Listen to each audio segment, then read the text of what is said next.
Hello everyone, नमस्कार आप सभी को। आज इस 426वें दिन के वीडियो में आप सभी का स्वागत है।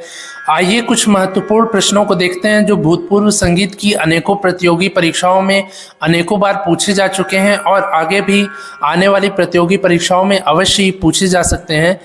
तो आने वाले प्रतियोगी परीक्षाओं की और भी बेहतर तैयारी करने के लिए आप इस वीडियो को बिना स्किप किए, बिना फास्ट किए पूरा ज़रूर देखिए। तो आइए आज का पहला प्रश्न देखते हैं। आज का पहला प्रश्न है, सुबह का राग है। सुबह का राग यानी कि प्रातःकालीन राग है राग विभास। राग विभास जो है ये सुबह का राग है। दूसरा प्रश्न है, स्वर मेल कलानिधि के लेखक हैं। स्वर मेल कलानिधि ग्रंथ के लेखक हैं, पुस्तक के लेखक हैं रामामात्य जी। रामामात्य जी ने स्वर मेल कलानिधि पुस्तक को, ग्रंथ को लिखा है। ठीक है। इसके बाद अगला प्रश्न है, पाश्चात्य संगीत में विवादी स्वर को कहते हैं। पाश्चात्य संगीत यानी कि वेस्टर्न म्यूजिक में, पाश्चात्य संगीत में विवादी स्वर को कहते हैं डिसोनेंस। डिसोनेंस कहते हैं पाश्चात्य संगीत में विवादी स्वर को। विवादी स्वर का प्रयोग जो होता है राग में, राग की सुंदरता को बढ़ाने के लिए किया जाता है। ठीक है। राग में इस स्वर का प्रयोग नहीं होता है, पर राग की सुंदरता को बढ़ाने के लिए विवादी स्वर का प्रयोग किसी राग में किया जाता है और वेस्टर्न म्यूजिक में, पाश्चात्य संगीत में विवादी स्वर को कहते हैं डिसोनेंस। चौथा प्रश्न है, पाश्चात्य संगीत में संवादी स्वर को कहते हैं। पाश्चात्य संगीत में संवादी स्वर को कहते हैं कॉन्सोनेंस या हार्मोनिक नोट। कॉन्सोनेंस या हार्मोनिक नोट कहते हैं वेस्टर्न म्यूजिक में संवादी स्वर को। पांचवा प्रश्न है, पाश्चात्य संगीत में वादी स्वर को कहते हैं। पाश्चात्य संगीत में वादी स्वर को कहते हैं सोनेट नोट। सोनेट नोट कहते हैं वेस्टर्न म्यूजिक में वादी स्वर को। छठवां प्रश्न है, कर्नाटक और हिंदुस्तानी रागों में कौन सा राग सामान्य है। कर्नाटक संगीत और हिंदुस्तानी संगीत के रागों में सामान्य राग है आभोगी राग। राग आभोगी जो है ये कर्नाटक संगीत में भी है और उत्तर भारतीय संगीत में भी है। इसके बाद सातवां प्रश्न है, भारतीय शास्त्रीय संगीत किस पर आधारित है। भारतीय शास्त्रीय संगीत आधारित है मेलोडी पर। मेलोडी पर भारतीय शास्त्रीय संगीत आधारित है। और हारमोनी पर कौन सा संगीत आधारित है, इसका आंसर आप कमेंट में ज़रूर बताइए। ठीक है। इसके बाद अगला प्रश्न है, होरी उत्सव में कृष्ण लीला की जो संगीत रचना गाई जाती है उसे कहते हैं। होरी उत्सव में कृष्ण लीला की जो संगीत रचना गाई जाती है उसे कहते हैं होरी धमार। होरी धमार कहते हैं जिसको होरी उत्सव में, होली यानी कि होली या होरी दोनों एक ही चीज़ है। ब्रज में होली को होरी कहा जाता है। ठीक है। बुंदेलखंड के क्षेत्र में होली को होरी कहा जाता है। तो होरी या होली उत्सव में कृष्ण लीला की जो संगीत रचना गाई जाती है उसे कहते हैं होरी धमार। इसके बाद नौवां प्रश्न है, भारतीय संगीत में खाली किस निःशब्द क्रिया के समान है। भारतीय संगीत में खाली यानी कि ताली खाली वाला खाली जो है ये किस निःशब्द क्रिया के समान है, तो ये है विक्षेप के समान। विक्षेप के समान है भारतीय संगीत का खाली। खाली जो होता है ये निःशब्द क्रिया होता है और ताली सशब्द क्रिया होता है।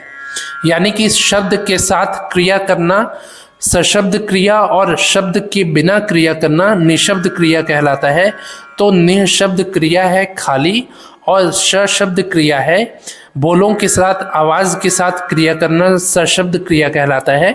तो सशब्द क्रिया है ताली। इसके बाद अगला प्रश्न है, धमार ताल में मात्रा होती है।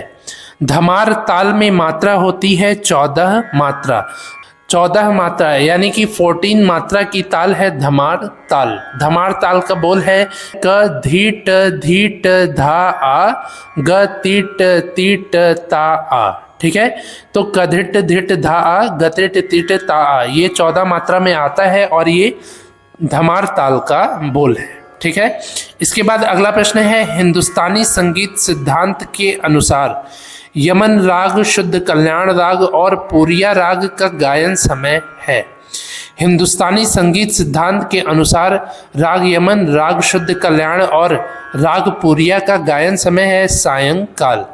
सायंकाल यानी कि शाम का जो समय होता है, ये राग यमन के, शुद्ध कल्याण के और पूरिया राग के गायन का उचित समय है। इसके बाद अगला प्रश्न है, तानपुरा के निर्माण के लिए प्रसिद्ध स्थान है। तानपुरे के निर्माण के लिए प्रसिद्ध स्थान है मिरज। मिरज का जो तानपुरा होता है वो सर्वश्रेष्ठ होता है, उसका आवाज़, धुन और बनावट जो होती है सर्वश्रेष्ठ होती है। ठीक है, तो तानपुरे के निर्माण के लिए प्रसिद्ध स्थान है मिरज। इसके बाद अगला प्रश्न है, एक राग में दूसरे राग की छाया हो तो उसे कहते हैं। किसी राग में दूसरे राग की छाया यदि दिखाई दे रही है तो उसे कहेंगे छाया लग राग। छाया लग राग कहते हैं यदि किसी राग में दूसरे राग की छाया दिखाई दे रही हो तब। ठीक है, इसके बाद अगला प्रश्न है, कर्नाटक संगीत में बांसुरी को कहते हैं। कर्नाटक संगीत यानी कि दक्षिण भारतीय संगीत में बांसुरी को कहते हैं पुल्लान कुंजल। पुल्लान कुंजल कहते हैं बांसुरी को दक्षिण भारतीय संगीत में। अगला प्रश्न है, तीव्र मध्यम स्वर के समान दक्षिण भारतीय स्वर है। तीव्र मध्यम स्वर के समान दक्षिण भारतीय स्वर है प्रति मध्यम स्वर। प्रति मध्यम स्वर दक्षिण भारतीय स्वर है और ये उत्तर भारतीय तीव्र मध्यम स्वर के समान है। उत्तर भारत के सभी कोमल स्वर दक्षिण भारतीय संगीत में शुद्ध स्वर हो जाते हैं। ठीक है, तो दक्षिण भारतीय संगीत के सभी शुद्ध स्वर उत्तर भारतीय संगीत में कोमल स्वर हो जाते हैं और उत्तर भारतीय संगीत का शुद्ध मध्यम स्वर दक्षिण भारतीय संगीत में प्रति मध्यम के नाम से जाना जाता है। इसके बाद अगला प्रश्न है, नाट्य शास्त्र में संगीत से संबंधित अध्याय हैं। नाट्य शास्त्र ग्रंथ में संगीत से संबंधित अध्याय हैं 28 से 33वां अध्याय। 28वें अध्याय से 33वां अध्याय संगीत से संबंधित अध्याय है नाट्य शास्त्र ग्रंथ में। नाट्य शास्त्र ग्रंथ के रचयिता हैं भरत मुनि जी। नाट्य शास्त्र ग्रंथ को किस काल में, किस सदी में, किस युग में लिखा गया था, इसका आंसर आप कमेंट में ज़रूर बताइए। ठीक है, इसके बाद अगला प्रश्न है, लयकारी प्रधान गायकी है। लयकारी प्रधान गायकी है ध्रुपद।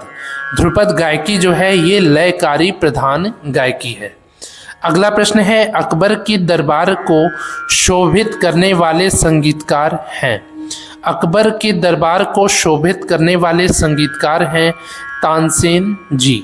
मियाँ तानसेन जी जो ध्रुपद गायक भी हैं और ख्याल गायक भी हैं, ये अकबर के नवरत्नों में से एक थे और अकबर के दरबारी गायक थे। इसके बाद अगला प्रश्न है, ख्याल प्रस्तुतिकरण में राग आलाप को कब प्रस्तुत किया जाता है। ख्याल के प्रस्तुतिकरण में राग आलाप को प्रस्तुत किया जाता है प्रारंभ में और मध्य में। राग गायन के प्रारंभ में तथा मध्य में ख्याल प्रस्तुतिकरण में आलाप को प्रस्तुत किया जाता है। इसके बाद आज का आखिरी प्रश्न है, एक सप्तक या ज़्यादा स्वरों को इकट्ठा खींचने को कहते हैं।